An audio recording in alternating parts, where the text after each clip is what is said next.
Hey folks, it's Jeremy Kirkland. You're listening to Blammo, and I am back in the USA. I'm glad you're here, and I'm even glad I'm here. Can you believe that? Look at that. Woo! A lot of stuff's happening. A lot of stuff to catch you up on. Got a solo pod that I'm about to record after this intro, so get ready for that. We got so much stuff coming. I got to record a bunch of stuff out in Paris. Was also doing some work in Chicago. You know, just living life on the road, freezing my ass off, being stuck in airports. But yeah, life's good. It's good, I guess. You know, despite all the horrendous, weird, awful things happening. Trying to look on that bright side all the time. I mean it. I want to live the optimist's life. And we're doing it. So good thing I got Jack Carlson here. He's a happy guy. We got some good stuff going on. If you're not familiar, first off, he's a returning guest, but it's been quite the journey for him since he was last here. You might know him from his previous brand, Rowing Boysers, or even his book about Rowing Boysers. But now, Jack returns as the president and creative director of J Press. The J Press, one of the pillars of Ivy style, is now being helmed by Mr. Carlson. So we get into it. And we did get into it. We discuss how he's taking on the over 100-year-old brand, what J Press is changing and refusing to change. It's good stuff. It's good stuff. Department store lore, what it means to make something in America in the 2020s, and more. We got some good stuff. It's all in there. Let's get to it. So you've been doing J Press for how long now? I officially started at J Press in April of last year. It's weird to say last year. Yeah. But really, my kind of debut was just this past September. Mm-hmm. So it hasn't been that long, but it's been a whirlwind. It feels like a lot has happened in that short amount of time. Yeah. Yeah. I mean, it's been huge, especially, you know, you coming onto a brand that I feel like means a lot of different things to different people, you know, and it being as historic as it is. People definitely are very passionate about the brand and connect with the brand very deeply. And I'm included in that, actually. Yeah. I mean, I started going to J Press when I was a little kid, basically. I don't know, I was in 8th or 9th grade and started going to the Cambridge store. And that's where I got a lot of my, you know, ties and blazers and sport coats and Shaggy Dog sweater for the first time when I was in high school. And it feels like a very natural fit. It's like a cliche thing to say, but it does feel like coming home in a way. I wish we still had the Cambridge store. That's something that I'm very passionate about bringing back. It probably won't be in the exact same location, but that's something that doesn't feel quite right, but we're going to rectify that. Yeah, for sure. You know, because, I am kind of curious to connect some of these dots because previously, to go even further back, you know, I remember meeting you. It was at the Armory. I remember the day. Yeah. I remember it. Yeah, and you, it might have been a party for your book, or no? It was a party that you guys were having at the Armory. Oh, okay. And I was there with my ex-girlfriend, and I remember we met and we chatted for a long time. Yeah. But you had, or we had one of your books in the store. I think that's what it was. Oh, you know what? There might have been like a little, it wasn't like a full-blown like book signing event. You're right, actually, though. Yeah, because I did something. I did some little book thing there. That's true. I don't even remember that it was my own thing, but yes. No, it's fine. But yeah, we had the Rowing Boysers book in the store. And I remember you were like, hey, I'm working on a brand. And I was like, oh, okay. You know, and, but I say this, and we don't have to talk too much about Rowing Boysers at all, but it was like seeing the kind of evolution of you from, you were a fan, you grew up so much around the whole world of Ivy and Ivy style and New England. And you make this book of just beautiful photography that really hits in the history of the Rowing Boyser, especially. It was very literal. Yeah. Yeah. Well, and, given your background in archaeology, I mean, it was you were connecting a lot of dots, and And then you're like, I'm going to do this brand. And you do the brand and it's very successful. And you move on from the brand. And now it's like, you're saying you're like coming back home to this very, very classic, the thing that kind of started it all. So I am curious, like, what have been the approaches that you're like, oh man, I'm glad I did Rowing Blazers to kind of practice and get my feet wet with here, and here, because now you're in a brand that's one of the most famous in like American history. Yeah. I mean, one thing to say, first of all, is I thought that when, after I sold Rowing Blazers and when I, basically stepped down from the company, my original plan was to be out of this crazy world and this crazy industry and actually to go back to writing books. That was my whole original plan. And I have several different book projects in various stages of work. Sure. But that was really kind of the idea. And I almost had this feeling of kind of like, I'm out. I've made a clean getaway. Yeah. I've escaped, I'm a free man now. And, when J Press approached me, though, I've been that guy for years, like watching J Press from the outside and kind of thinking like, I would do this, or like, oh, that looks good, but like I would do something differently here. And, I wish they were connecting more with this part of their history or telling this story more or whatever. Like I've been that guy from the outside looking at it, right, who's very passionate and who's very, emotionally invested in the brand and from a young age. So when J Press approached me with the opportunity, it was like too good to pass up. But definitely the experience of creating the Rowing Blazers brand, growing it, eventually selling it was, an invaluable lesson, certainly serving me better than any of the various degrees in archaeology or, classics that I have. In terms of setting me up to lead J Press in this new chapter. But that said, I actually had no idea what I was doing when I was starting the Rowing Blazers brand.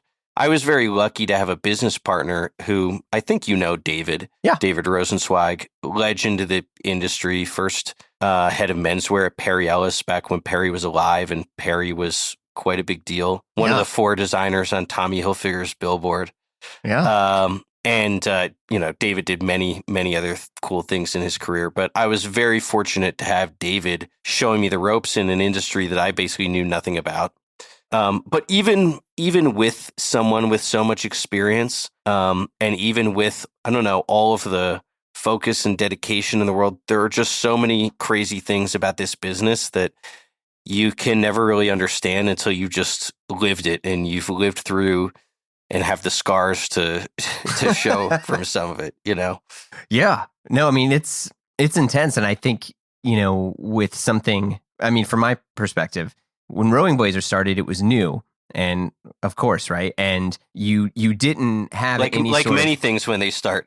Well, yeah, but it was in the sense that like there was no history of someone else's experience with the brand. Yeah. Right. It's not like a brand that was relaunching, or, oh, I remember when I used to wear that, but now this brand means this. And so with that, you had this like beautiful sort of runway to kind of create and figure out what you felt was working for your clients and your brand and what you felt was true to it. But now at J Press, that's why I was saying at the beginning where it's like, you have some people where it's like, well, J Press for me means this, or J Press for me means this. And then you have other people who are like, yeah, that was a brand that, I don't know, that my dad wore, my grandfather wore, or that was a brand I heard about because of Vampire Weekend or something like that. So you have all of these different entry points, cultural and, historical, of what can make this brand special. And now, I'm curious, like when you look at this, do you feel that, okay, do I need to tighten up this story here? Do we need to move away from one demographic and focus on another? Or is it like multi-pronged? I'm just kind of curious, like how you handle this, because it's a big task, as I'm sure you're aware. It is a big task. And, I'm the steward of J Press, basically. I'm not here to recreate J Press in my own image. I occasionally see the comments of people going, oh my God, he's going to turn it into another Rowing Blazers. Whether, people like rowing blazers or not. But the reality is, also I'm not a one trick pony. I've actually had multiple different careers so far. Exactly. As an archaeologist, as an athlete, as a teacher. I was a high school teacher right before I started rowing blazers. And, I've been involved in a lot of other brands outside of rowing blazers as well. And the goal is certainly not to kind of just do rowing blazers all over again. I mean, J-Press is a totally different brand with, as you say, its own very, very deep history. It is a very rich history, and I really view myself as the steward of this brand. That being said, of course, like whatever I do is going to have my fingerprints on it. I'm not just like, I'm not just going to view myself as a total just like mercenary hired gun and just, whatever. Like it's going to reflect my taste and my sensibility. But to me, coming in, it's a brand with so much opportunity and that's already doing so many incredible things that I would say historically it hasn't really done a good job of communicating all the cool stuff that it's doing. And to go back to what you're saying about starting rowing blazers, it's funny. A lot of people that I end up talking to now that I'm working with at J-Press, they'll go, I remember you from rowing blazers. You came by with David and you were showing me these vintage blazers and trying to see if we could recreate them. And we told you to take a hike, kid. Oh, Jesus. And it was the rowing blazers chapter was a big lesson for many things, but one of them was about how hard it is to make things in America. And J-Press is probably making more product in America, making a higher, percentage of product in the US and the UK than any other, American brand of its size. There are a lot of like small startups that, like you make everything in the garment district when you're starting because that's like easy. There's no minimums. Yes, it's expensive per unit, but that's like, it's an easier way to get started.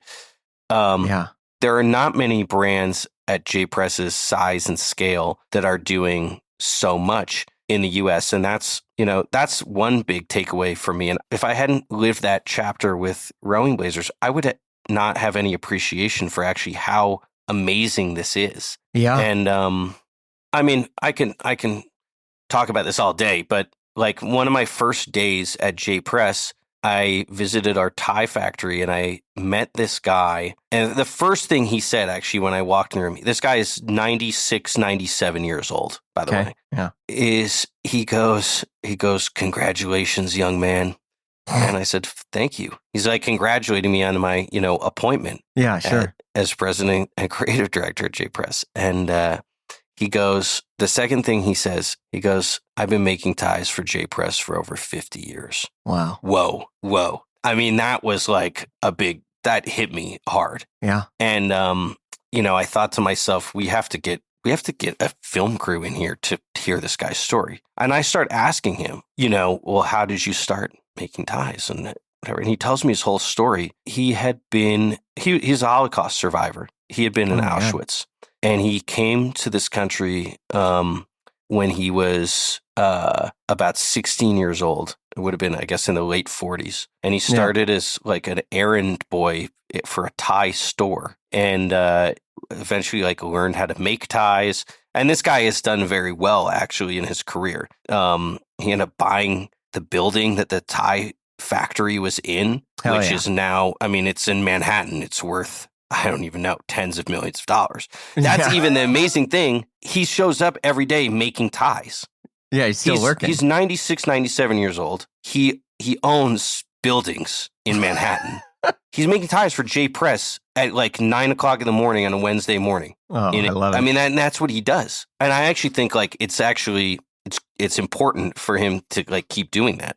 But I was like, we have to get a film crew in here and document some of this. Like, this is not a normal thing in America. It's not a normal thing in menswear. It's not a normal thing basically at any other brand. And so a lot of how I view my role is kind of documenting and telling the story. It's like being, I don't know if you'd say the archaeologist, but the historian, the archivist, and then also, figuring out how to communicate that to the rest of the world. Because as much as there are people who love J-Press and have known it for years, or it's been part of their family tradition for generations, there are the other 99% of America that have never heard of J-Press, and they're going to be introduced to it, hopefully for the first time. And you got to give them some context and some, sense of what is this all about. Yeah, I mean, I love that's your answer to it, because I think, there's,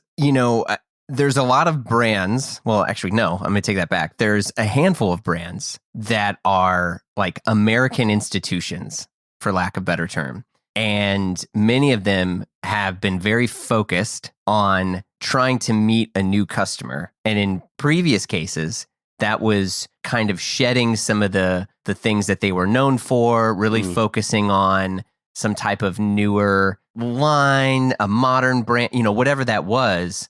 But during that process, they kind of forgot who they were. And, for a brand that's been around this long, do you have an archive? Do you have, and how much do you lean or tap into that archive? Because I feel like now, more than ever, if you're a young consumer, or say a dude in their 20s or 30s, you're so used to this sort of Shark Tank mindset in terms of like consumer clothing, where it's like, we wanted to reinvent X, or, we're doing this, or we have this influencer, we have this, and it feels kind of lame. And like, what people really want is to connect with something that's real and authentic, not something that had to make up a story to show how real and authentic they are.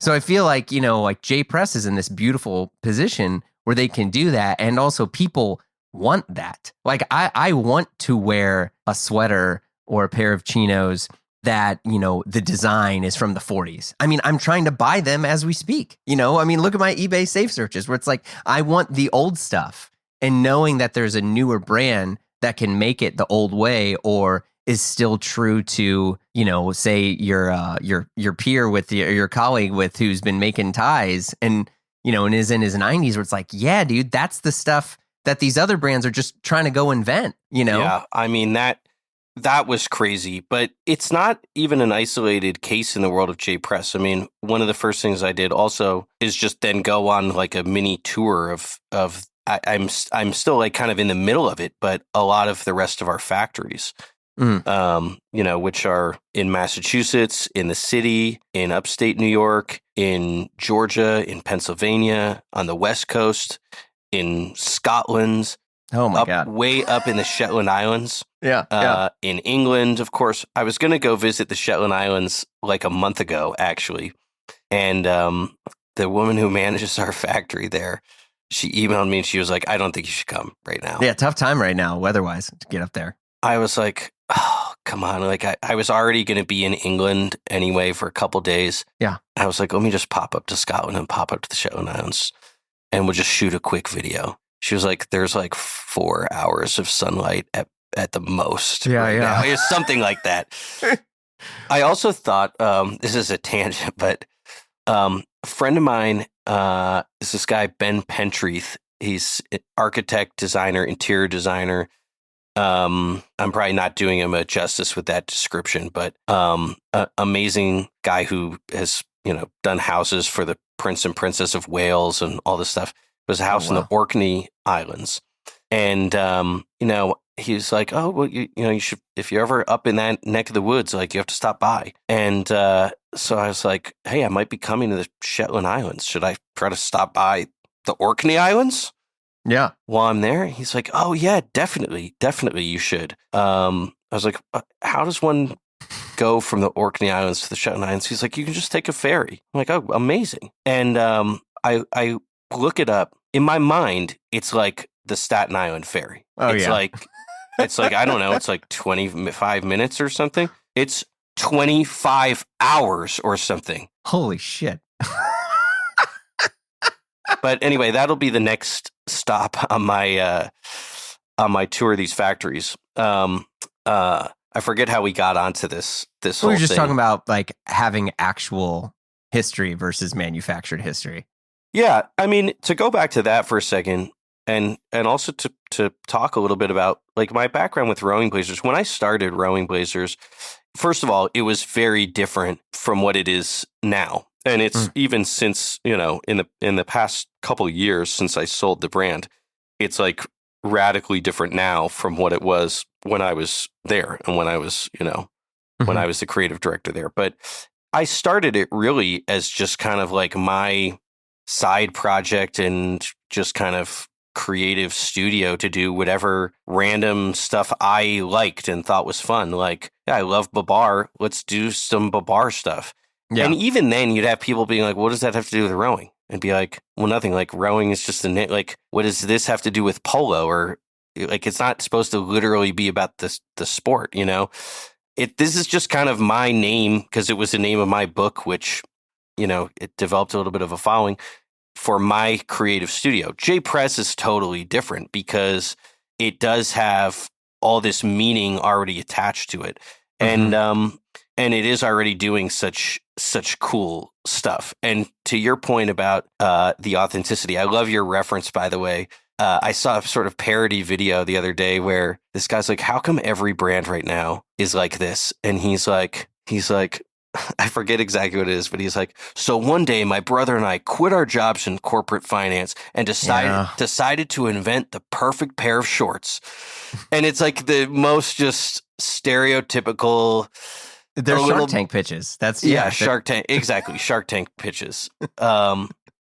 What I love and what I think also is so unique about J Press, and part of the reason why it's in this very special situation of like, it's making stuff in Scotland and upstate New York and Georgia and Texas and the West Coast and Pennsylvania and whatever, in this very like old school way, is because it's Japanese owned. And the business of J Press in Japan is very big. Yeah. Compared to the US anyway. But it's a very well-known, and I'd say like very almost kind of mainstream brand in Japan. And it's a little different in Japan, or maybe a lot different in Japan from what it is in the US. The US side had, you know, I'd say was almost like preserved by the Japanese ownership. Of course, you could have many, many episodes just about like the relationship between Japan and Ivy Style. And I'm sitting here. These are actually not even props for this, but I'm literally just sitting here. I just got here today and got set up. I've got David Marks's new book. Oh, shout out David. There he is. And I don't know when this episode is going to air, but this might be a spoiler, but I have the first copy of this is J Press special edition. Oh, shoot. Of Take Ivy. Okay. And of course, J Press features very prominently in the book. But I think the Japanese ownership of J Press, which has been in place since the 80s, has enabled J Press to just kind of like keep doing things the old school way. And the fact that they have had such a successful and frankly just such a large business in Japan has been to the benefit really of the American side, in terms of it's alleviated a lot of the pressure that I think most traditional American men's brands have, that it's like, well, you've got to increase your margins. You've got to take things offshore. You've got to start to compete with these guys and these guys. And yeah, you've got to compromise on the quality, and, you know, you've got to update the way you're doing things and come into the 90s and come into the 00s. And like J Press basically just skipped all those steps.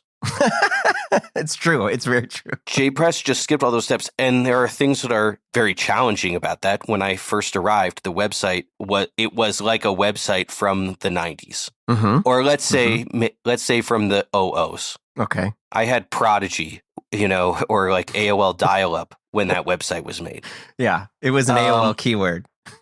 and you know, and also like I think a little bit of the magic, I wouldn't say was lost, but like the opportunities to really dive into some of the magic of the brand were not being taken. Like, hey, like, do you think we should do a video with this guy who's almost 100 who came from Auschwitz to America and has been making ties for J Press for 50 years? Like, yes, we should probably tell that story. But there are also things that were very beautiful about what I'm calling kind of J Press skipped a lot of these traditional stages that a lot of other American menswear brands have gone through. And that's like, it's been so untarnished. I don't just mean, usually when people say that and talking about brands, they mean in terms of the brand reputation, but I mean literally in terms of the operation of the company and like how and where the product is made. And it's a very beautiful thing to behold that I think I'm still wrapping my head around, basically. No, I mean, that's amazing to hear. And honestly, I mean, I didn't think about that, like how much, the strength of the brand in Japan made it a little bit easier on the US side, because you're right. I mean, I think everything in the US is like faster, better, and a lot of times, specifically in the world of menswear, there's quite a few compromises that happen and that aren't really realized until later. Well, it's almost like, it's almost a little bit like, I have a few friends who are fabulously rich and, they're, the source of their wealth comes from all kinds of random things or, investments or businesses that I would find to be quite boring, but it enables them to have these like side projects and, businesses on the side that, that can just be run in a very authentic and very cool way. I mean, it's almost akin to that a little bit. And, to go back to what you were saying before about how a lot of brands have kind of compromised or sort of lost touch with the things that made them unique or special in the first place. I mean, I definitely think that that's true. And I think over the past 40, 50 years, a lot of traditional American menswear has been very heavily influenced by more Italian style. And the things that sort of made classic American menswear, American or, Ivy style, like that whole aesthetic in the first place has been watered down and watered down and watered down. All of this stuff is actually like great for J Press and for the opportunity now, because it's kind of the last brand standing in a way. And all these factories and, workshops and the people and places where we make our sweaters and shirts and suits and khakis and, everything else. 40 years ago, those same factories would have been making for so many different brands. Like J Press would have just been one, small piece of, it would have been a machine making for Brooks Brothers, making for J Press, making for much more even more mainstream brands. And there used to be as well, of course, like a much more vibrant network of just independent menswear and tailoring, stores like in every city and every town across the US. So much of that is gone or has fallen by the wayside. So in most of these factories, and these aren't factories that J Press necessarily, owns, but I go there and the vast majority of what they're making is J Press. And in some cases, like maybe the only other things that they're making a few things for a few Japanese brands just for the Japanese market. I mean, the irony of this, they're making it in the US. Yeah. And they're making the Ralph Lauren Olympic uniforms because it's a law. I don't even know if it's a law, but I think it was in the Beijing Olympics in 2008, there was like public outcry over the fact that the American Olympic uniforms from Ralph were made in China. And this isn't Berry compliant. You're right. I take that back. Yeah. Yeah, I think it might as well be because of the public pressure. But it's like literally you go into these factories and it's like, the 99% of what they're working on is J Press production. And then the 1% that's not is just like, oh, they're making the Ralph Lauren Olympic uniforms there because that has to be made in the US. Yeah. But it's like, it says a lot. it says a lot. And if you were there 40, 50 years ago, it would have been like they're making for J. Press, they're making for Brooks Brothers, they're making for Ralph Lauren, not just the Olympic uniforms, but just for the main line. They're making for a million other brands. And that's why I say, like, in a way, J. Press is literally like the last brand standing. And in so many of these cases, and this is part of the pressure that I feel as kind of the steward of this brand, is we are the last brand keeping these factories alive. And that means actually like keeping a lot of people employed, not just in the J. Press, office directly, but in factories like all over the country, and even in the UK. And that's also just kind of a humbling thing to take in and realize. I'm sure, but I hope and I assume that the history and the story of what J. Press kind of always is going to resonate more. I mean, because even me, I'll admit this, that like when I saw that you were coming back, I was like, oh yeah. And this is where it's like the problem of the brand is, not trying to sound like Michael Scott here or something, but like the strength is also the problem of it, is I was like, oh yeah, it's like I have a few J. Press things. And I was like, oh yeah, it's still just as good, and I went and found my Shaggy dog. The only thing that was different, honestly, was my size. So I'll get that fixed. And you and me both.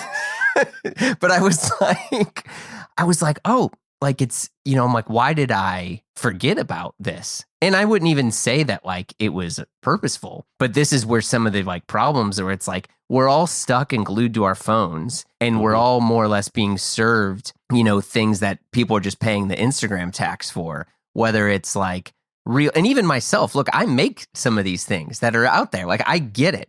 But it's like, where it's like, okay, what is the line becomes where it's like, okay, look, we're going to enter, and do maybe more digital advertising or more activations, whatever you want to use for that term. But you obviously don't want to do so much that, now there's this significant increase that has to pay for the marketing just so people can see it. So then people can buy it, It's like, and that's where I always try to think of brands like Ralph Lauren, where the story of Ralph Lauren stuff has kind of been the same for the past, 50 plus years. They just try to tell it in different mediums, versus some of these other brands where it's like, well, no, on Instagram, our story is this. And in a magazine, our story is this. And then, because we have this customer that reads this and this customer that reads this, and you're just like, the fragmentation just becomes a issue of the brand. Yeah, I hate that. I always get served those like videos being like, you need to be making this kind of content for TikTok and you need to be making this kind of I'm like, no, we're going to not be on TikTok. J. Press does not belong on TikTok. I think that's a great idea, honestly. Let's just start there. Yeah. It's fine. But, to me, it's, well, I'll say this. I'm not like blowing my own horn here, but when I arrived at J. Press, they showed me the like historical, all the historical data and performance and financials and whatever.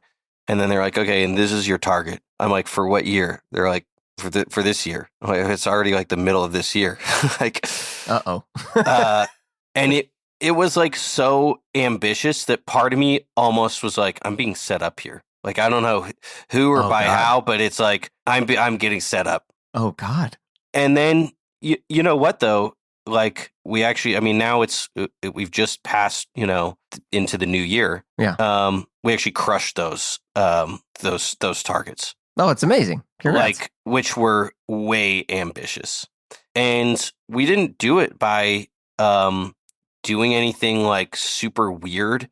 We didn't even open a new store or anything like which we need to open a new store too this year probably, but we did it by basically just like leaning into the history of the brand and the quintessential like just Ivy aesthetic and telling the story in a more compelling way. Like I remember also when I first joined, I was kind of going through the old website. Yeah. And I was asking the team like questions about this stuff. And, I'm like, there's something on here just it's called like, Navy jacket. I'm like, where is it? Or Navy sport coat. I'm like, what is this? Tell me about it. You couldn't tell anything about it from just the description. They're like, well, it's made in New York. I'm like, it's made in New York? I'm like, do we say that anywhere in here? I was like, no. Do you think like we should? I'm like, I think we should.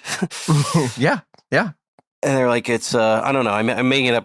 They're like, yeah, it's Harris tweed. I'm like, I think we should, instead of calling it Navy sport coat, this should be like made in New York, Harris tweed, blah, blah, blah, something sport coat. Like, there are just simple things to just tell the story of what you're doing. I mean, that's like very simple, just like giving the customer information. But it goes all the way up to the more romanticized things like, you know, shooting these videos at these different factories and, you know, participating in Fashion Week, which it wasn't the first time J Press had participated, but it was the first runway show that J Press had ever done, which I think it's appropriate. Like if the goal, which to me it is part of the goal, is like to reposition J Press as the standard bearer for classic American menswear, well, you should probably be participating in New York Fashion Week if you're going to be thinking of yourself as the standard bearer for classic American menswear. That's true. Like, you're right. Like you absolutely should. In my opinion, anyway. You know, something else which I just was thinking about, we were talking about kind of the origin of J Press's Japanese ownership, which started in the mid 80s. Onward, Kashiyama, which is the parent company, was originally the Japanese licensee of J Press. And obviously the 80s were a great time for all these preppy brands. And that's why, you know, the Press family, you know, seized that opportunity and Onward Kashiyama seized that opportunity to buy it. And Brooks Brothers, right around that same time, also sold to Marks and Spencer. I don't know how much people even know some of that history. Yeah. And, you know, and then eventually Marks and Spencer sold it to Claudio Del Vecchio, and, you know, ended up declaring bankruptcy in 2020. And the IP was bought out of bankruptcy by Authentic Brands Group. I think it's just such an interesting foil to J Press in a way as well. And Brooks Brothers, a brand that I've had massive respect for a long time. And I remember just in those same days when I was going to J Press in Harvard Square, I would go to the huge Brooks Brothers store on Newbury Street. Yeah. On Newbury Street, it was like a city block. And you had Louis Boston across the street as well. And I think it was the original MIT building. But, you know, Brooks is, I view it a little bit as like a cautionary tale too, because it got so big. It didn't stand for the things that I think made it what it was in the first place in a strong enough way. And I think I started to see some of that with J Press, you know, before I joined as well. Like you'd look at the photo shoots and the styling was not like the most classic Ivy styling, for example. It was like, let's take this and try to make it look modern, where it's like, let's make it look modern. Let's make it look cool. I mean, it's like the classic metaphor of, what is it, like Steve Buscemi being like, how do you do, fellow kids? Yeah. It's like, no, just be who you are. It's tough. I mean, because, you know, when you mention Brooks Brothers, I don't even know if this is the case, but I remember going to the mansion on Madison, and this is like probably, I mean, this is, I don't know, before, obviously while the mansion was still there, and everyone was there, but it was like they had Red Fleece, and then they had Brooks Brothers Kids, and they had, you know, all these. And I remember I was like, oh, I want a shirt, but I kind of want it like this. And they're like, oh, well, that's a Red Fleece. And I was like, but I want it with this type of, like, I wanted a heavyweight Oxford, you know, as basically what I wanted. They're like, well, no, that's only on this. And this is, you know, and it was so confusing when it was like, what I wanted was just a blue Oxford. And I couldn't find it because there was like 6 different styles with different, oh, well, that's this collar. Oh, the original polo collar is only on this. And you're just like, God. You're saying the mansion. If I hear the mansion, I think of the Rhinelander mansion, the Ralph Lauren mansion. But you're talking about it's more than a mansion. It's the Brooks Brothers building on Madison and 44th, right? That's what you're talking about. Okay, I'll tell you a crazy story. When I first joined J Press, one of the things kind of on the docket was we're going to look for a new store in the same. To me, I mean, it doesn't have to be, but to me, it has to be in that vicinity. Yeah. Like 44th and Madison is kind of the epicenter of classic American menswear. In part, because you have the Brooks Brothers building there anchoring it historically. J Press, in various stages of its life cycle, was next door on the north side of 44th. It was across the street on the south side of 44th. And it's a block away at the Yale Club on 44th and Vanderbilt. You've got Paul Stewart right there. You used to have Chip right next to the J Press store as well. We're going to talk all about Chip too. But I just worked like crazy behind the scenes to try to pull off this insane, what would have been just such a great coup for J Press to move into the ground floor of the Brooks Brothers building. Oh my God. And I mean, the amount of legwork and just different people and negotiations. Sure. And basically that building was still owned by Claudio Del Vecchio after the bankruptcy. It was only the IP, the name and the logo, essentially. Right. I mean, I don't know all the ins and outs, but didn't include the building. So the building has been sitting there vacant for almost 6 years now. It's kind of crazy. It was purpose built for Brooks Brothers in, I think, 1915. It has the golden fleece and the BB monogram and everything and all the stonework. I think it's kind of symbolic in a way that it's like abandoned and it's just been vacant, and it makes me sad too. So anyway, did all this work, and basically we got an agreement to do it. And the day before we were going to sign the agreement to move into, to have J Press planting its flag literally in the Brooks Brothers retail space, in the Brooks Brothers building, that grand, I mean, that is ground zero for classic American menswear in New York City. Yeah. I get a call from the agent, and he's like, they can't go through with the deal. I'm like, we're supposed to sign tomorrow morning. What are you talking about? And he's like, I'll explain more tomorrow, but we can't go through with the deal. And the next day, he texts me a link, and they were simultaneously working on another deal, which they did sign, which is that they sold the building for it to be demolished. It's amazing to me, actually, that it's not a landmarked building. To me, as an archaeologist and someone who's into preservation and just history and all this stuff, it's like very sad that it's not a landmark building. But anyway, the building is set to be demolished, I don't know, in the next year or two, and will probably be replaced by yet another glass tower of, JP Morgan hedge fund offices. I'm dead serious. What a drag. I had no idea. I know. And that would have been just such a great, it just would have been a cool thing. And it's just a cool building architecturally and everything else. Dang. Oh. We can all just imagine what could have been. Yeah. Jeez, I had no idea, because I was like, wait, I don't think anything's in that building now. Yeah. It's been vacant for years. I mean, it's sad. As part of it, though, as part of working on this deal, I spent a lot of time in that building and running up and down all the vacant floors. It was, I think, originally the lower 5 floors were the store. I mean, it was essentially like a department store. It was huge. Yeah. And then all the floors above it were offices and tailors. And so it's such a different era. I know. The other thing you remind me of, though, with what you're talking about red fleece and so on, one of the other things I did was one of my first things when I joined J Press. J Press had a kind of similar label to like a red fleece called Pennant Label, which, to be honest, I think it was hard to really understand what it was supposed to be. And one of my first moves, which some people may agree with or disagree with, was to kind of begin the process of closing that. For one, I don't think it's a good thing for the brand to be, I don't know, just sort of divvied up into these sub brands. And I think the whole idea also there was it was going to be a lot more imported product, basically. Okay. At Pennant Label.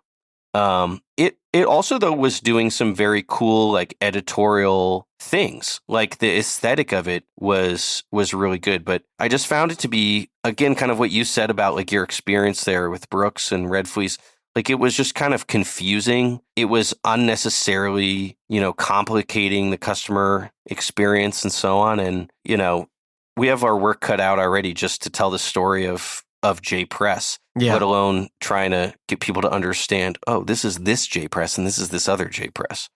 Yeah, I mean, the only brands I know who have done that and done that well is probably Ralph, but it's because they treat those like separate companies. I mean, yes, there's a lot of shared resources, but when, Polo Sport and Purple Label are two different marketing campaigns. It's not just here's Ralph, and then it's like, well, if you want the, Purple Labels over here and you want this, it's like, no, here's a Purple Label. Well, they also have the scale to do it. Yeah, they do have the scale. I mean, this is their. They also have the scale to do it, and they won't probably label it or market it this way, but outlet. No, you don't call like Ralph Lauren outlet doesn't sit there on the website alongside Purple Label and Polo Sport and whatever.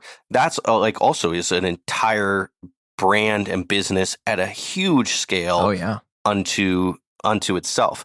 A lot of brands tried to do this in the rugby era. Like when Ralph did rugby and they had the rugby store on Bleecker and they had another one near NYU or whatever. And I mean, it went on Newbury Street and all over the world too. But you saw all these other brands like J Press did J Press York Street. Gant did Gant Rugger. Oh, that's right. I do remember York Street. Yeah. Yeah. Gant Rugger. And then that's also when Brooks Brothers did Red Fleece. Yeah. All those things happened as like basically a response to do, we're going to do our version of rugby. Yeah. Yeah. Well, you're not anywhere close to that scale that Ralph is. Yeah. And actually, ultimately, it was an experiment that I guess didn't work out. I was a fan of some of their things. That's true. I mean, Antonio Ciangoli worked at rugby. You had John Fisk. You had a lot of like some legendary guys who were there, and they're all fine. But yeah, they stopped that. Denim and Supply was very short lived. But I think it's also people realize that it's painfully difficult to try to do all those different stories, and it's more important to grow the brand at large. And I think there's a weird thing that happens now where it's like there is a constant underlying like curiosity from every consumer because everything is put in front of you and doesn't give you much time to really explore it, where people are like, well, how did this get made? Like, who did make, so here's a fun example. I took my daughter, she wanted to go, we went to the mall over the holidays, and she was like, Dad, I want to go to one of the New York stores. And I was like, New York stores? What are you talking about? And she's like, I want to go to a New York store. And I'm like, well, we can't do that. Like, we got to go to New York. And she's like, no.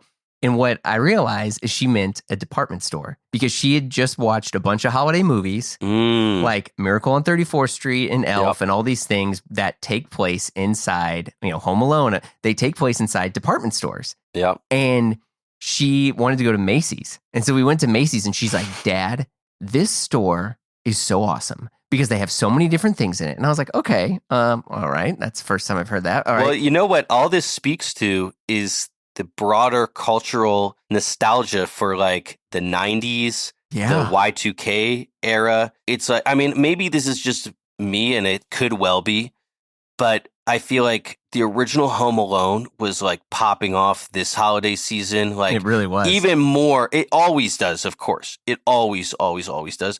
But somehow it's like even more than ever. Whatever that like Home Alone 1 to Love Actually, that's got to be like, I don't know what that is. That's got to be like 92 to 02 or something like that. Yeah. That decade is like people are all about it. Yeah. I mean, just in-person shopping, and we go there and she's 8 now. And so she said, I want to wear clothes that are more appropriate for my age, her words. And I was like, what the fuck? Like, okay. But she was like, Dad, she's like, look at these jeans and they're just Levi's. And I'm like, okay, yeah, these are cool. She's like, who made the first jean? I was like, oh, that's a great question. I was like, well, I mean, technically Levi's. And she was like, oh, she's like, I think I want Levi's jeans, Dad. And I was like, wow. And it was but like that, she doesn't really have screen time. She just reads a lot. I mean, that is so good, man. Wow. I'm that was jealous. That was her thing is like, I want to have no screen time. I know, right? But there is this, and I'm like, oh man, the kids are all right. Like that, but like her and all of her other friends, they're kind of not interested in phones. I don't know if these kids are reflective of everybody else, but I'm happy for them and for you. Yeah, well, I mean, we'll see. But I mean, I think there's more. And even then, when I was over the holidays with, around my niece and nephew, and they're teenagers and they kind of don't, everyone's gathered around on, Thanksgiving or whatever. And of course, we're all in the same room, but everyone's got their heads down looking at phones. except the teenagers. And they were like, yeah, like, what are you guys doing? And so there's a part of me that I'm like, I think there is always going to be some type of generational whiplash, but that's going to happen more. But the dots that I was connecting is like, I think there's a stronger desire for like in-person shopping, for more authentic, historical storytelling, because there's just that curiosity that people want versus an overly polished ad campaign with some sort of celebrity that's completely removed from the context that just gets some type of like, short-sighted brand affinity. I mean, it just doesn't really work when you think of what is the staying power of a brand. We never sit and reference, even with Ralph, right? We're not like, oh man, Tyson Beckford. I mean, it's true, OG, but we're still thinking of the clothes, the story, with J Press, you're still thinking of JFK, right? I mean, you're still thinking of all these things that you like. I want that story still. I don't care if I get it every year, but like, that's what I want, because everything else out there is scary and changing. No, it's so true. I mean, I've always believed that authenticity is the most powerful, it's like the most powerful tool in a brand's arsenal. It's a word that is so overused. It's a joke. Yeah, basically. It's true. It's a little trite, but it's true. Yeah. But, a brand like J Press actually has authenticity in spades. Yeah. It's so funny. I've known Richard Press for years and years and years. And it's always so much fun talking to him and hearing his stories about the brand and Sinatra. Yeah. Oh, if he tells me one more story about Sinatra, though, he's got it. I'm like, tell me about something else. Tell me about Arthur Miller and Marilyn Monroe coming into the store again. Yeah. Let's switch it up a little bit. Yeah, but it's so great. It's so much fun. And you were saying something earlier. I forget exactly what the thread of this was, but I guess it was kind of talking about, these sub brands and people understanding kind of the difference and so on. And it just reminded me a little bit of, something at Rowing Blazers, which obviously collaborations was a huge part of what we did at the brand. And, I realized a couple things. I mean, in hindsight, but also at the time, even I was aware of some of this stuff. One is I always was a little frustrated that we just didn't have the bandwidth or the capacity to build like the base. I always use this metaphor that like the collaborations was, they're almost like the frosting on the cake, or maybe they're even the sprinkles on top of the frosting. But it was always a source of frustration for me that we just didn't have the time and the bandwidth to like build the cake underneath it, as it were. And we would do all these amazing like NBA, Grateful Dead, Gucci, Seiko, Tudor, Target, Tag Heuer, on and on. But I was like, I really actually just want to build up underneath that, just being like, this company makes like the best blazer. This company makes the best Oxford shirt. This company makes the best pair of corduroys or whatever, And I think we did some of that. I think the brand now is doing different things from when I was there and probably has different goals from when I was there. But it's such a fun and nice thing at J Press that it's like, that's already baked in. If anything, actually, it's like all cake, no icing, no sprinkles. But it's kind of a great opportunity because it's like, well, how do we make sure like that's the best quality cake that you can have? And let's put a little bit of, let's put some toppings on this. Yeah. It's like a whole different, it's like completely flipped the other way around. Oh, and the other thing that it reminded me of, just talking about people's kind of, I don't know, attention spans. I think it's the same probably at any brand that has something of a cult following. But you have people at one end of the spectrum that are like so plugged in to like every little single thing that the brand does. And then you have people all the way at the other end of the spectrum who are customers, but like, they probably aren't having as much screen time as you would think. So they're like, oh, what, like you guys did I even like years later get people being like, oh, so like you guys have stuff in Target? I'm like talking about Rowing Blazers. Like, that was a thing that lasted for about 4 weeks. 3 years ago or something like that. I'm like, they're trying to buy it. They're trying to can I get that orange coat at Target still? I'm like, no, you haven't been able to get that since 2023. These are people who are like somewhat, plugged into and are customers of the brand. And then you have people that are like so I would almost say like overly attentive to like every little tiny thing. And it's no different at JPress. You have people who are like so plugged into like every little thing. But when you have that base and that foundation of like it's all about the Oxford shirt, the shaggy dog, the khaki pants, the blue blazer, this stuff that's not going anywhere.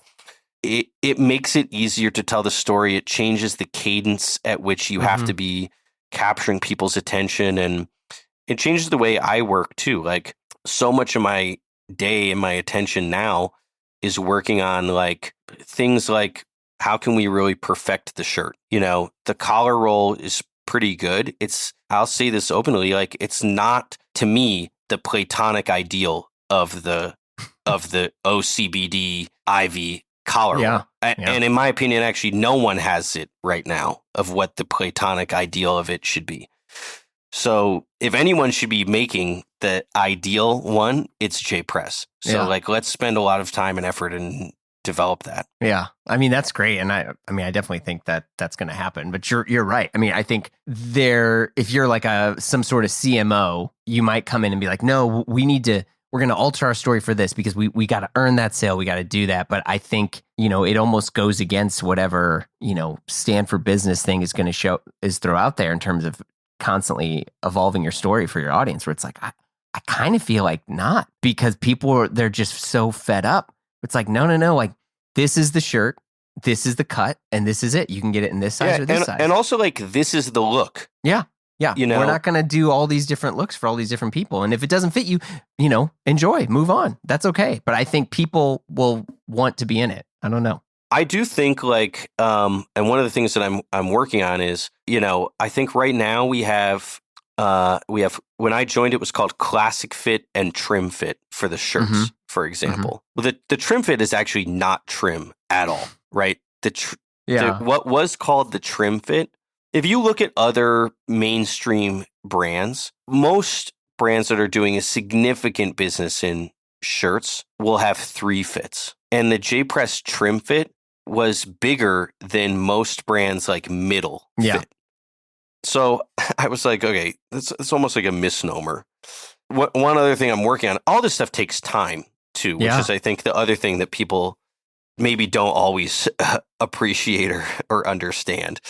And it sometimes cracks me up because I'll see comments being like, oh, look what Jack did with this. Sometimes for the positive, sometimes for the negative. But it's like, that thing was developed like 2 years ago, long before I was even thinking of ever being involved in JPress. Right. But either like, thank you for the compliment, like I'll take it, or, thank you for hating on me for this thing that I had nothing to do with. Heavy's the head, man. That's par for the course. But I do think we should have like 3 fits of shirts. And I do think that thing that's called Trim Fit that is like, significantly bigger than what most people's kind of like middle size should not be called Trim Fit. There are things like that we should be doing. But there's a way to do that it's like, yeah, but we're actually not going to get rid of the Classic Fit shirt, which is, way outside of the norm for how most people buy shirts and how shirts fit today. For the most part, but like, I love that we do that. Yeah. You want a really boxy, really classic, old school American Ivy shirt and with the flat pocket and the whole thing. I just bought one on eBay the other day. Like old vintage JPress classic shirt. Right. I mean, and you should be able to get it from JPress today, and you should be able to get it from JPress forever, actually. Yeah. And that's also really important to me, just thematically, is like, okay, you know what? Like, we can be additive in a way that makes sense. Like, we can add another fit. Like, even with the pants, for example, like we could have 2 fits of like our really classic pants. I don't think JPress needs to start making like other weird avant-garde styles of pants. I don't think JPress needs to start making sweatpants or whatever else. But it's like the classic JPress, like chino or cord or whatever it is. Like we could probably have 2 fits of that. Yeah. One of my favorite things, there are probably like 12 people who you know those memes where it's showing like a NASCAR opening ceremonies and the caption's always like, the European mind cannot comprehend. You know what I'm talking about? No, unfortunately I don't. Wait, what do you mean? It's just like the European mind cannot comprehend this. There are certain things that I do that there are customers, fans, people out there that like it's just the mind cannot comprehend. And one of those things is putting the little Shaggy Dog icon on the Shaggy Dog sweater. Maybe one of those was me. I was like, why is there? I don't want it. I don't want any logos. Yeah, I mean, that's fine. And you can get it without the patch. I know, it's true. Too. Yeah, you didn't just yank the whole SKU. Yeah. No, I mean, and I'm consciously wanting to talk about this because, like, you know, whatever, I see people saying this stuff, and it's like, I think a couple things. One is like, it's not instead of the classic Shaggy Dog. Yeah, I like both, and I wear both. This one I'm wearing right now, my favorite color, the classic brown mix, you know, does not. But I also love having it, and I also love, by the way, that it's actually not a logo. Like if it just, it's true. It doesn't say J Press. It's just, you're right. If it was whatever, we don't have an equivalent. By the way, I would say this at J Press, there is no equivalent of the Polo Pony, the Lacoste Crocodile, the Brooks Brothers Dead Sheep Golden Fleece. Yeah, whatever. Like actually J Press doesn't have an equivalent of that. And the idea is not to make the Shaggy Dog's head an equivalent of that. You know, the idea is like it's a fun, weird thing that's actually a non-logo that for people who are the purists, of course, you're not going to wear that. Of course, it's not really for you. Yeah. But for people who like to, you know, zag when others zig a little bit, I like that it's like a thing where people are going to go, what is that? Yeah. What is that? And it's like a great conversation, you know, little moment. If it's a Polo Pony, no one goes, what is that? If it's the Dead Sheep, no one says, what is that? But it's not a logo. It's very much connected to the history of J Press, though. But it's like, what is that thing? What is the story of this? Well, actually, it's a Shaggy Dog. Yeah. I mean, Noah has their flowers on their polo shirts and things like that. You're right. I mean, it's not bad. And I think if you were like, hey, look, there is no more basic Shaggy Dog. Now it's this or bust. That's one thing. But, you know, making other options is not. It's not inherently wrong or evil in any way. I mean, it's certainly not evil, I would say. I'm biased, but I think some of the and by the way, I mean, like, both styles have sold very well, and to the point that I actually think like pretty much every Shaggy Dog sweater on the site is sold out. They're all now. Gone. Yeah, they're all gone. Which is much to my, you know, frustration. It shows how much people are embracing the brand. You know, above and beyond the expectations of the planners and what the buys were. I mean, the buys for this fall and winter were locked in long before I arrived at J Press. Yeah. But I do think like part of that sort of like outrage is it's a little bit performative, and it's a little bit kind of like, I'm more Ivy than you because I don't like this. And it's like, guys, it doesn't have to be a competition about who's more Ivy. Like, we can all be part of this community and be part of this, you know, this aesthetic and have a passion, you know, for this look and this genre of clothing, basically, without trying to compete with each other to out-Ivy one another. And, you know, I think with J Press, to everything I spoke about earlier in this chat, in many ways being the last brand standing that's supporting these factories and basically supporting traditional manufacturing in so many categories in so many parts of the country. Like, I wish those people would embrace and support that a little bit more. It's like, you know, if you're gonna have a fit over the fact that the sweater, you can get the sweater with the little Shaggy Dog on it too. It's almost like cutting off the nose to spite the face a little bit. No, I hear you. And I think, you know, I'm not going to lie, I haven't seen that much criticism on those. But I mean, I'm definitely a person that was like, wait, why is there a logo on it? I don't want a logo on it, you know? I love people always say logo, but it's not a logo. Well, okay, I stand corrected. But having a thing, an embroiderer or whatever. There are about 12 people. You're right. It's not like a widespread thing. There are about 12 people though who this is like their kryptonite. This is like the hill that they'll die on, which to me it's a very silly hill to die on. Well, that I wholeheartedly agree, because for me, I never think of any of these things as like trying to. They write to me every day. Oh, they write to me every day. Yeah, well, that I wouldn't say I've gotten death threats yet, but they write to me every day. It's usually there's a certain. I'll be careful how I say this, but there's a certain age and demographic that tend to write to me of people that you would assume write emails, and they're things that I'm like, I didn't even know I said that, you know, and it's not even like that they're offended, but they're like, you know, I think you should think about this, or you should, you know, and I'm like, dude, no. It's okay to have a perspective and a point of view. If I ever shame a person for having a different perspective and point of view, then we can have this conversation. I like receiving the email. I've received emails, letters, everything. And I'll say for every one that is like having a meltdown over, over this, that, or the other thing. I mean, some of them are just plain, cruel, offensive. No. Yeah. I mean, there are people who say offensive things about like the casting, you know, in the campaigns and things like that. Okay. It's not, Jesus. This is like maybe a couple emails, but,